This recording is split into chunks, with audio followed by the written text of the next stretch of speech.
नमस्कार, अपना कोलांचल में आप सभी का बहुत बहुत स्वागत है। और बढ़ते खबरों की ओर, जमशेदपुर में मूर्ति विसर्जन के दौरान हादसे में 2 लोगों की मौत हो गई थी, जबकि 4 लोगों की हालत अब भी गंभीर बनी हुई है। अब इस हादसे की खौफनाक तस्वीर सामने आई है। वहीं मुआवजे को लेकर जिला प्रशासन और दुर्गा पूजा समिति की बैठक बेनतीजा रही। बेली बोंदन घाट पर विसर्जन के दौरान बेहद दर्दनाक हादसा हुआ। प्रतिमा वाला वाहन अचानक फिसलकर तेजी से नीचे की ओर चला गया। वाहन की चपेट में कई लोग आ गए। किसी तरह से उन्हें अस्पताल पहुंचाया गया, लेकिन 2 लोगों ने दम तोड़ दिया। इस मामले में बुधवार को प्रशासन के साथ कीताडीह दुर्गा पूजा समिति की बैठक हुई। समिति ने 10-10 लाख रुपए के मुआवजे की मांग रखी। हालांकि मुआवजे पर कोई सहमति नहीं बन पाई है। मुआवजा कितना तक का हुआ है सर? वो अभी हम लोग प्रोसेस में तय नहीं हो पाई है। भर्ती जो है उनका ट्रीटमेंट एकदम सुचारू रूप से चले बिना किसी व्यवधान के, उसका हम लोग एकदम कंप्लीट ऑलरेडी अरेंजमेंट कर चुके हैं और किसी भी तरह कोई इशू नहीं रहेगा। इस मामले पर बीजेपी ने प्रशासन को आड़े हाथों लेते हुए कहा कि पिछले 1 महीने से तैयारी की जा रही है, लेकिन प्रशासन घाट पर कोई व्यवस्था नहीं कर पाई। उन्होंने मुआवजे की राशि तत्काल देने की मांग की है। साथ ही स्वास्थ्य मंत्री पर मामले पर चुप्पी साधने का भी आरोप लगाया। 2 लोगों की मृत्यु हुई है, उनको जिला प्रशासन की ओर से 10-10 लाख रुपए मुआवजा की राशि मिले, जिसका बकायदा लिखित रूप से मांग पत्र दुर्गा पूजा समिति, इस कीताडीह काली पूजा पंडाल के लोगों ने दिया है। प्रशासन से मुआवजे पर कोई बात फाइनल नहीं हो सकी। केंद्रीय दुर्गा पूजा समिति ने 2 दिनों के अंदर पीड़ित परिवार को 1-1 लाख रुपए देने का आश्वासन दिया है। तो एसडीओ भी उसको ऑलमोस्ट एग्री किए कि नहीं, हम लोग बेस्ट पॉसिबल मदद भी करेंगे, ट्रीटमेंट भी कराएंगे, लेकिन तत्काल मदद के लिए हम केंद्रीय दुर्गा पूजा समिति की तत्काल बैठक करके आज सुबह तय किए कि मुआवजा 1-1 लाख रुपया दोनों को हम लोग 24 घंटे का अंदर देंगे। बिष्टुपुर थाना क्षेत्र में हुई इस घटना ने लोगों को गमगीन कर दिया है। प्रशासन मुआवजे की मांग पर टाल मटोल कर रहा है। हालांकि पीड़ित परिवार को हर संभव सहायता देने की भी बात कर रहा है। अब देखना होगा कि पीड़ित परिवारों को प्रशासन किस तरह और किस प्रकार की मदद करता है। जमशेदपुर से न्यूज़ 11 भारत के लिए प्रवीण की रिपोर्ट। जमशेदपुर के बेली बोधन घाट पर विसर्जन के दौरान दर्दनाक हादसे में 2 लोगों की मौत हो गई।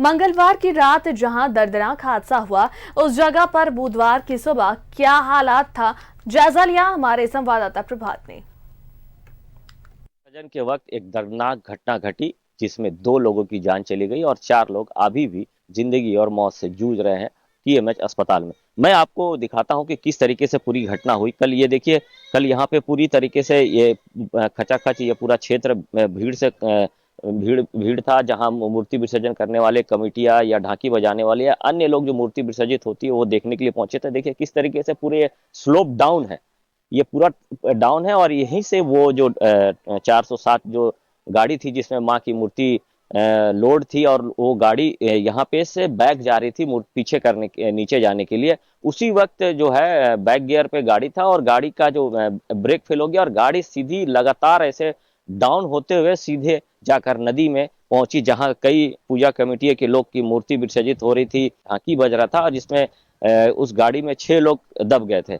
और उसके बाद स्थानीय लोग जो पूजा कमेटी के लोग थे, उन्होंने किसी तरह वो 6 लोगों को निकाला। स्थानीय प्रशासन की मदद से उसे फिर टीएमएच पहुंचाया गया, जहां इलाज के दौरान 2 लोगों की मौत हो गई। निश्चित तौर पर जिस तरीके से पूरी मूर्ति विसर्जित करने आए थे पूजा कमेटियों का ये आरोप था कि प्रशासन की ओर से किसी तरह की कोई व्यवस्था नहीं की थी। चूंकि प्रशासन को इसलिए दोषी ठहरा रहे पूजा कमेटी वाले लोग कि उस वक्त हाई मार्क्स लाइट नहीं जल रही थी, मेडिकल वैन नहीं थी या क्रेन नहीं थी मूर्ति को उठाकर नदी में विसर्जित करने के लिए। तो पूजा कमेटियों का साफ कहना है कि प्रशासन की कहीं ना कहीं थोड़ी लापरवाही है जिस वक्त, क्योंकि जब विसर्जन होता है उस समय काफी भीड़ होता है, उस समय प्रशासन के लोग ऊपर में थे, नीचे नदी किनारे नहीं थे। ये आरोप पूजा कमेटी वाले लगा रहे हैं। हालांकि रात में देर रात जब स्वास्थ्य मंत्री बन्ना गुप्ता टीएमएच पहुंचे थे, उनसे बात की गई थी तो उन्होंने कहा कि जो भी घटनाएं हुई उसकी जांच बाद में कराई जाएगी, लेकिन जो लोग अभी जिंदगी और मौत से जूझ रहे हैं उनकी उपचार सबसे जरूरी है। सही के साथ प्रभात, न्यूज़ 11 भारत, जमशेदपुर। जमशेदपुर के बिरसा नगर थाना क्षेत्र का जूलियस बिरली कपड़ा खरीदने जाने की बात कहते हुए अपने साथियों के साथ घूमने निकला था, लेकिन वह घर वापस नहीं लौटा।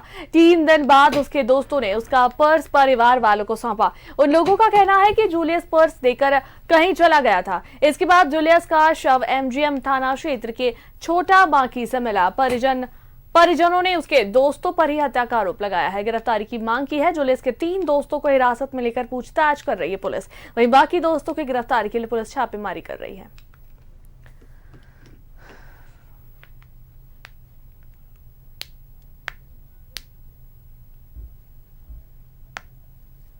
इसको सुबह करीब 6 बजे आमबेड़ा के ग्रामीणों से मुझे सूचना मिली, एक बॉडी बहता हुआ बेको की ओर जा रहा है। फिर बॉडी को हम लोगों ने वहाँ से उठाया और इसको शीतगृह में रखा। हमें उस बारे में कोई भी जानकारी नहीं थी कि बॉडी कौन है, क्या है, ज्ञात के रूप में रखा गया था। और पहचान में बताया गया कि वो बिरसा नगर जो नंबर 6 का एक लड़का है जिसका नाम जूलियस बिरुली। बॉडी देखने से लग रहा है कि 2 दिन पहले की। तो आपको बताया कि जमशेदपुर में एक लापता युवक का शव बरामद हुआ है और परिजनों ने दोस्तों पर ही हत्या का आरोप लगाया है। 3 दोस्तों को हिरासत में लेकर पूछताछ कर रही है पुलिस और बाकी दोस्तों की छापेमारी कर रही है। उन्हें ढूंढने की कोशिश की जा रही है पुलिस द्वारा। फिलहाल अब तक कुछ पता नहीं चल पाया है।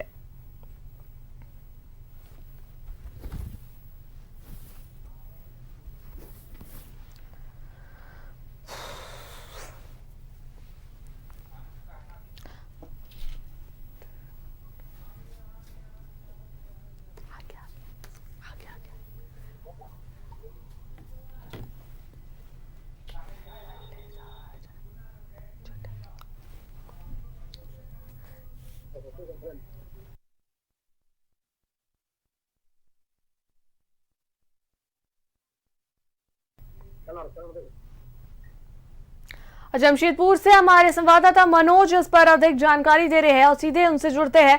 मनोज, एक युवक का शव बरामद हुआ जो कि लापता था काफी दिनों से, और उसके बाद जो है उसके दोस्तों ने पर्स ले जाकर फैमिली को दिए और फिर जो है फैमिली वालों को यह आरोप लगाया जा रहा है उनके दोस्तों पर कि उन्होंने ही हत्या की है। क्या बातें हैं, क्या कितनी सच्चाई है इन बातों में, इन आरोपों पर जो फैमिली वाले इन दोस्तों पर लगा रहे हैं? देखिए, परिवार के लोग जो कह रहे हैं पुलिस उसी दिशा में जांच भी कर रही है, क्योंकि ये रविवार को निकला था यह कहकर अपने दोस्तों के साथ हम कपड़ा खरीदने जा रहे हैं, और ये अकेला नहीं निकला था, इसके साथ 8-10 दोस्त थे और सभी दोस्त ये कहकर निकले कि हम लोग कपड़ा खरीदेंगे, और घर से ये पैसा भी लिया था।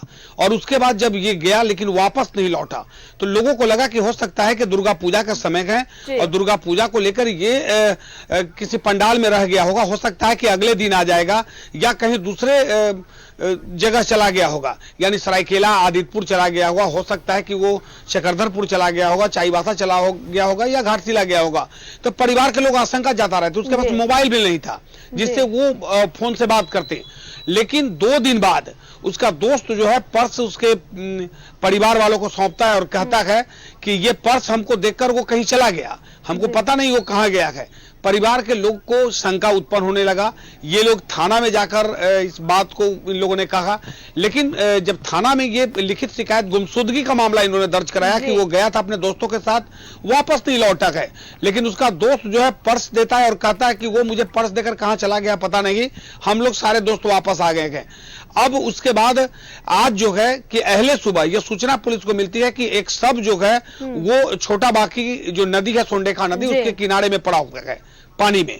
तो वो पुलिस पहुंचती है और पुलिस जब उसे बाहर निकालती है और परिवार के लोगों को सूचना देती है, तो जो हुलिया था, जो उसका कद काठी बताया जा रहा था, उससे पुलिस को शंका होता है। और परिवार के लोग को जब बुलाया गया तब परिवार के लोग उससे पहचान गए कि उन्हीं का बच्चा है जो बिरुली जो गायब हुआ था, या अपने दोस्त के साथ गया था। तो परिवार के लोगों ने सीधे तौर पर कहा कि ये जो दोस्त है जिसने ये 2 दिनों तक बात को छिपाई है, वो उसने इसकी हत्या की है। अब वो समझ गया था कि अब कहीं पकड़े जाएंगे तो ये इसने पर्स दे दिया है। पुलिस जो है उसको जो दोस्त है, दोस्त को डिटेन कर लिया है। 3 दोस्त को डिटेन किया है, बाकी दोस्त जो है वो फरार हैं और उससे तीनों से पूछताछ की जा रही है। हालांकि पुलिस ने जब सख्ती बरता है तो कुछ न कुछ मामला खुलकर सामने आया है, लेकिन पुलिस अभी मीडिया के सामने ये नहीं कहा है कि आखिर कौन कौन लोग थे, हत्या कैसे हुई है और वाकई में हत्या हुई है या ये आत्महत्या है या वाकई में ये बिछुड़ गया था। लेकिन पुलिस का कहना है कि हम उस नतीजे पे पहुंच चुके हैं जो परिवार के लोगों का शंका है। तो जाहिर सी बात है कि परिवार के लोग आशंका जता रहे थे कि इसकी हत्या की गई है। शरीर पर जो चोट के निशान है वो बयां कर रहा है कि इसके साथ बेरहमी से मारपीट की गई है और उसके बाद तब इसका हत्या की गई है और साक्ष्य छुपाने के उद्देश्य से नदी में इसके शव को फेंक दिया गया। फिलहाल पुलिस सभी बिंदुओं पर जांच कर रही है। पोस्टमार्टम हो गया है, पोस्टमार्टम रिपोर्ट का इंतजार है। जैसे ही पोस्टमार्टम रिपोर्ट आ जाएगा अगले सुबह, उसके बाद सब कुछ खुलासा हो जाएगा और जो बाकी लोग हैं तो मनोज, जो युवक लापता हुआ वो कब से लापता था और इसकी सूचना जो है उसके दोस्तों ने उनके फैमिली मेंबर्स को कब दी? पर्स लेकर ला कर देना और बताना कि पर्स देकर वो कहीं चला गया, तो ये जो है कब हुआ? उन्होंने कब लाकर उनके फैमिली वालों को पर्स सौंपा? देखिए, रविवार को ये घर से गायब हुआ था, संडे के दिन गायब हुआ था और ये मंगलवार के दिन उसका दोस्त 2 दिन बाद जो है वो पर्स देता है और कहता है कि वो जो है वो पर्स देकर चला गया। तो पुलिस ही नहीं उसके परिवार के लोगों को शंका होता है कि आखिर ये 2 दिन ये लोग था कहां। उससे पूछा भी गया कि तुम लोग 2 दिन था कहां? गया तो साथ था, लेकिन वो सीधे कहता है कि हम लोग जो है कि मेला घूम रहे थे और मेला, क्योंकि जमशेदपुर का मेला जो है बहुत बड़ा होता है, तो हम लोग मेला घूम रहे थे और उसके बाद हम लोग रिटर्न जो आए हैं, लेकिन वो हमें पर्स दिया और वो कहां चला गया पता नहीं है। लेकिन परिवार के लोगों को वहीं पर शंका होता है और उसके बाद तब वो लोग गुमशुदगी का मामला दर्ज कराते हैं। वो इंतजार कर रहे थे मंगलवार तक का, क्योंकि एक दोस्त नहीं सभी के सभी दोस्त गायब थे। तो ये शंका था कि हो सकता है कि वाकई ये सभी दोस्त कहीं गए होंगे और निश्चित आ जाएंगे। जब ये पर्स उसको देता है तो ये इन लोगों को शंका होता है और ये पुलिस के पास आते हैं। उसके बाद जब सब मिल जाता है पुलिस, तब इस पूरे मामले का धीरे धीरे परत दर परत खुलना शुरू हो गया है कि आखिर ये कैसे गया है, कहां गया है और कहां बड़ा। बाकी आपको याद दिला दे कि 2 रोज पहले 2 छात्र को डूबने से मौत हो गई थी, जो अपने पिकनिक मनाने गए हुए थे यानी जन्मदिन में। तो वो इसी बिरसा नगर का है वो लोग, और वो बिरसा नगर 6 और बिरसा नंबर 1 ये वही का मामला है। तो ये 3 दिनों के अंदर में 2 बड़ी घटना अपने आप में बहुत कुछ कहता है। उसके बाद यहाँ सवाल ये भी उठता है, हो सकता है कोई तीसरा एंगल भी इससे जुड़ा हो, क्योंकि जिस तरीके से उन लोगों ने पर्स लाकर दिया उस युवक का, हो भी सकता है कि वो ये इसमें कोई तीसरा का भी हाथ हो, क्योंकि अगर उन्हें ये डर था कि वो पकड़े जाएंगे तो उन्हें सामने नहीं आना चाहिए था अब पकड़े जाने के डर से। लेकिन हो सकता है ये तीसरा एंगल भी इसमें जुड़ा हो। अब ये सारी बातें सामने तभी आएगी जब पुलिस पूछताछ करके सभी बातों को सामने लाकर रखेगी। चलिए, बहुत बहुत धन्यवाद मनोज तमाम बातचीत के लिए। चक्रधरपुर के गोइलकेरा में नशे की हालत में बड़े भाई ने छोटे भाई पर चाकू से हमला कर गला रेत दिया। इस दौरान छोटा भाई गंभीर रूप में से घायल हो गया। वहीं घटना के बाद बड़े भाई को छोटे भाई के परिजनों ने जमकर पीटा।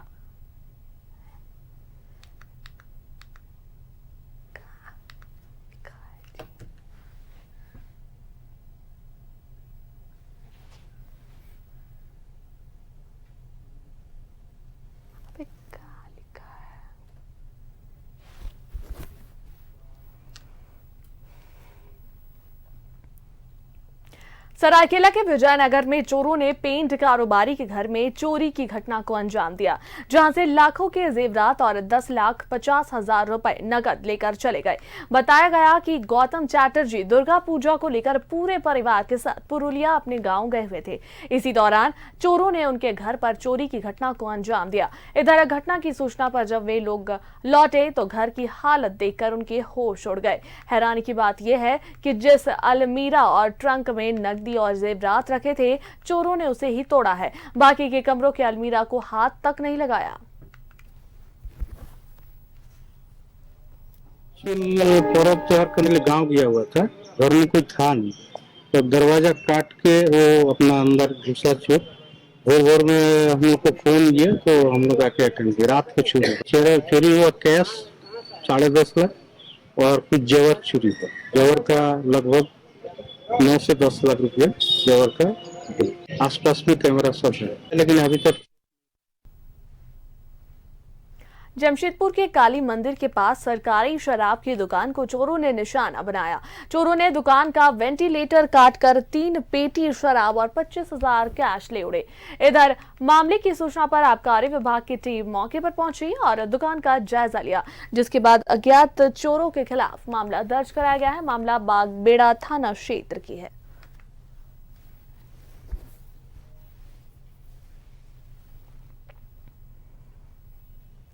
25 अक्टूबर से गोवा में 37वां राष्ट्रीय खेल 2023 का आयोजन होगा। इस खेल में रोल बॉल और पहली बार शामिल किया गया है। रोल बॉल की प्रतियोगिता 30 अक्टूबर को मनोहर पार्कर स्टेडियम में होगी। इसके लिए गोवा सरकार पूरी तरह से तैयार है। झारखंड से महिला और पुरुष दोनों टीमें इसमें हिस्सा लेंगी। 25 अक्टूबर को टीम गोवा के लिए टाटा नगर स्टेशन से रवाना होंगी। टीम के सदस्यों के बीच किट का वितरण किया गया। टीम के कोच ने कहा कि खिलाड़ियों में पूरा जोश है और वे इसमें जरूर गोल्ड मेडल जीतेंगे।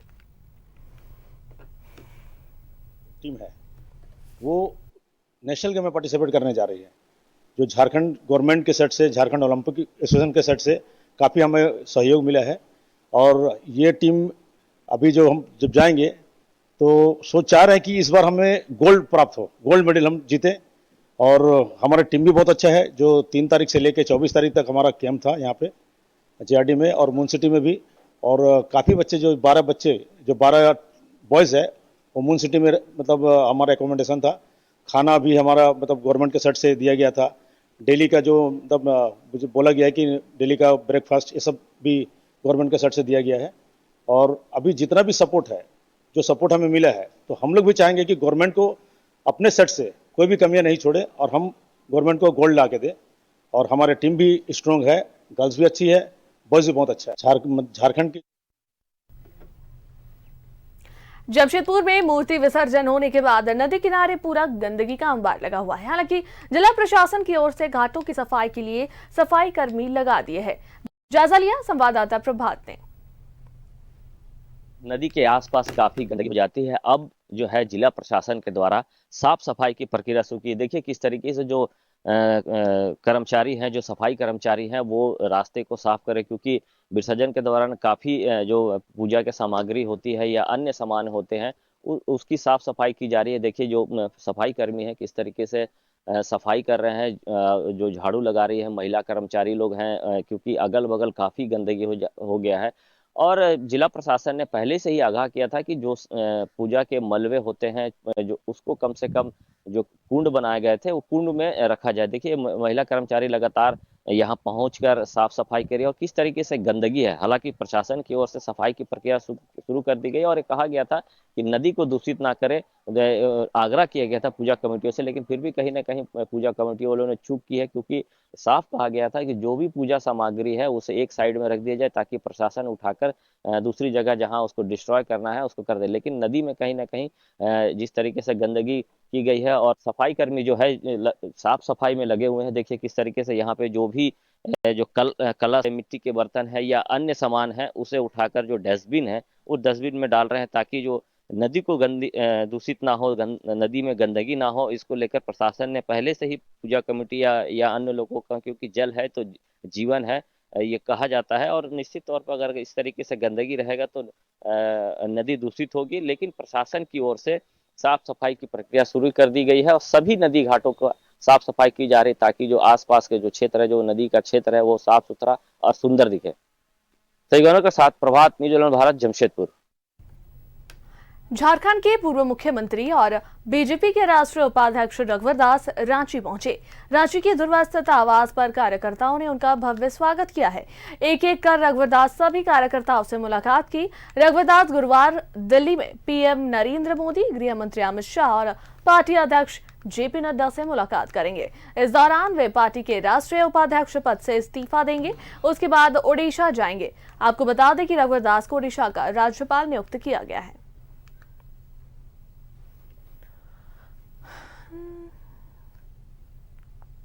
से भारतीय जनता पार्टी के बूथ स्तर के कार्यकर्ता रहते हुए पार्टी ने मुझे और जमशेदपुर की जनता और झारखंड की जनता ने जनप्रतिनिधि से लेकर मंत्री मुख्यमंत्री की जिम्मेदारी दी और मैंने पूरी ईमानदारी पूर्वक अपनी जिम्मेदारी को निर्वाह झारखंड की जनता के हित में निभाया। द्रौपदी मुर्मू जी माननीय प्रधानमंत्री मोदी जी के सुझाव पर एक मजदूर को महामहिम की कुर्सी देकर अब उड़ीसा जय जगन्नाथ बाबा ने हमें उड़ीसा की जनता उड़ीसा में भी विकास की नई ऊंचाई पहुंचे, तो झारखंड भी विकास की नई ऊंचाई पर पहुंचे, उड़ीसा भी पहुंचे। विकास की नई ऊंचाई तभी पहुंचेगी जब उड़ीसा भी विकास की नई ऊंचाई पहुंचे और झारखंड की विकास की नई ऊंचाई पहुंचे। 1980 झारखंड के पूर्व मुख्यमंत्री और बीजेपी के राष्ट्रीय उपाध्यक्ष रघुवर दास न्यूज़ 11 भारत के डायरेक्टर अरूप चैटर्जी से मुलाकात की और उन्हें ओडिशा का राज्यपाल बनने पर बधाई।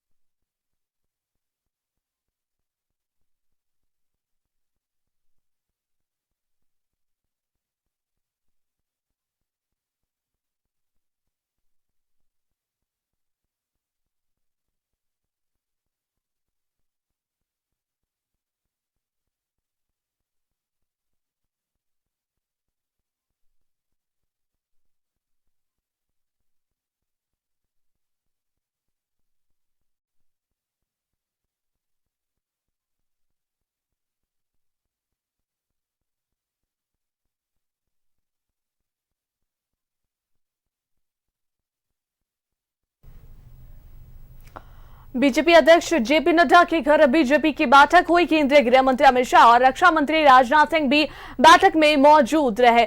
महाराष्ट्र के मुख्यमंत्री एकनाथ शिंदे और डिप्टी सीएम देवेंद्र फडणवीस भी इस बैठक में मौजूद है।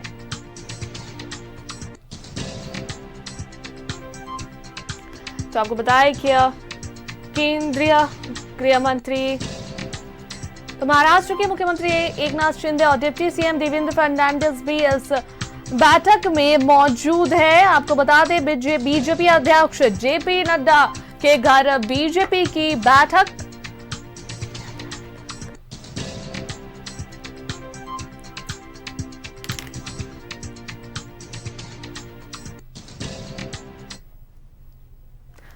और इस बुलेटिन में फिलहाल इतना ही। देखते रहिए न्यूज़ 11 भारत। नमस्कार।